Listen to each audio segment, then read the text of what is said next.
Lakota Woman is a memoir written by Mary Crow Dog. She is a Native American who grew up on the Rosebud Indian Reservation in South Dakota. Mary identifies as a half-blood, meaning she's half white and half Native American.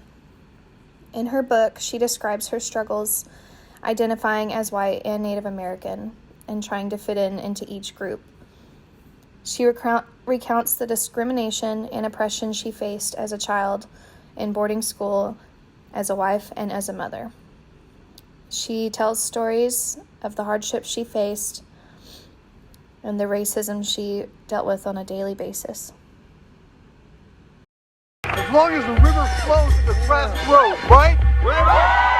AIM took the lessons of peace marchers from the streets of the cities to our mountains to get people to stop and pay attention. We thought if they would only listen, they would understand. And if they understood, they would give us justice.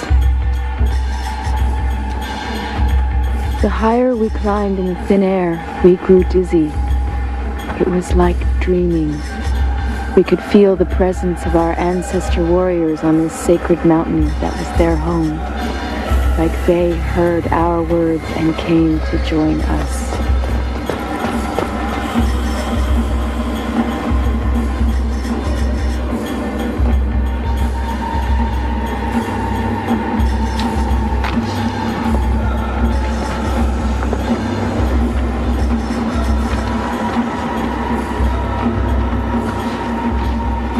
I hereby reclaim this piece of bad art in the name of the Lakota Nation, this land's rightful people.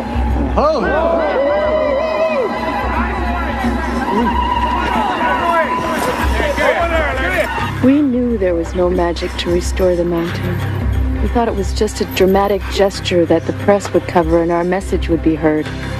But the government acted like they thought we could really steal the mountain. They went a little nuts. The American Indian Movement, AIM, was an Indian rights movement that was founded in 1968, where it got its start in the slums of St. Paul, taking care of Indian ghetto problems, and its founding fathers were mostly men doing time in Minnesota prisons. In the beginning, early AIM activists were mostly ghetto Indians that often came from tribes that had lost most of their native language, traditions, and ceremonies. AIM got some ideas from African Americans who had started movements before them, though each movement wanted different outcomes, such as that African Americans wanted what the whites have and Indians wanted to be simply left alone to keep practicing their cultural traditions. Over the years, AIM became more inclusive and let Chicanos join and learned how to love and respect them and their culture, although it did take time. AIM was feared in the Dakotas, but the least they were accused of was that they were planning on painting the noses of the giant Mount Rushmore heads red. AIM fulfilled its function and did what had to be done at a time which was decisive in the development of Indian America. We were about to be obliterated culturally. Our spiritual way of life, our entire way of life was about to be stamped out. And this was a rebirth of our dignity and self-pride. For the next 71 days, Indian protesters at Wounded Knee would hold off the federal government at gunpoint. Media from around the world would give the siege day-by-day coverage, and Native Americans from across the nation would come to Wounded Knee to be part of what they hoped would be a new beginning.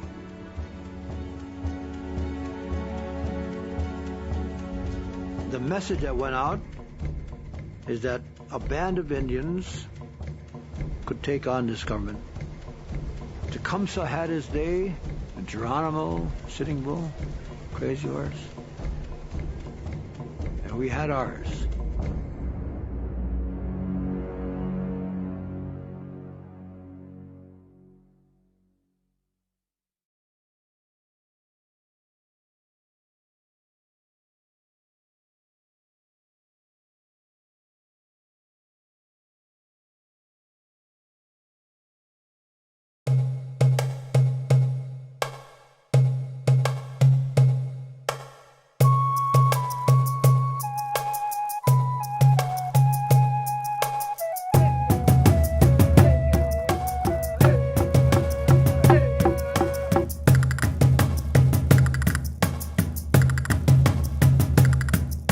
Lakota Woman is an autobiography about an Indian girl searching for her identity. Born in 55, Mary lived in great poverty, on a reservation trying to keep her sanity. Forced relocation to desolate reservations. The natives were accused of barbaric superstitions. Mary had to deal with white assimilation, and her mom was a victim of forced sterilization.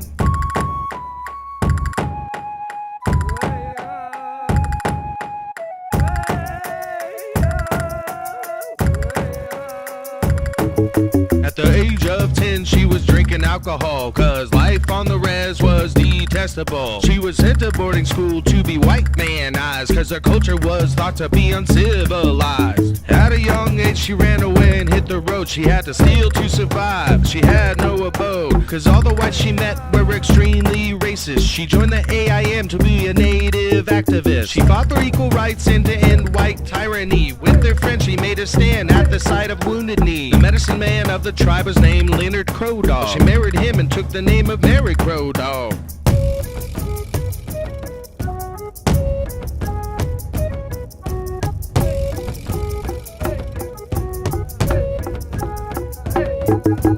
Then she lived a life that was much more traditional. With this help, Mary became much more spiritual. There's more to the story, but you just have to read it. Give it to your students, cause you just can't beat it.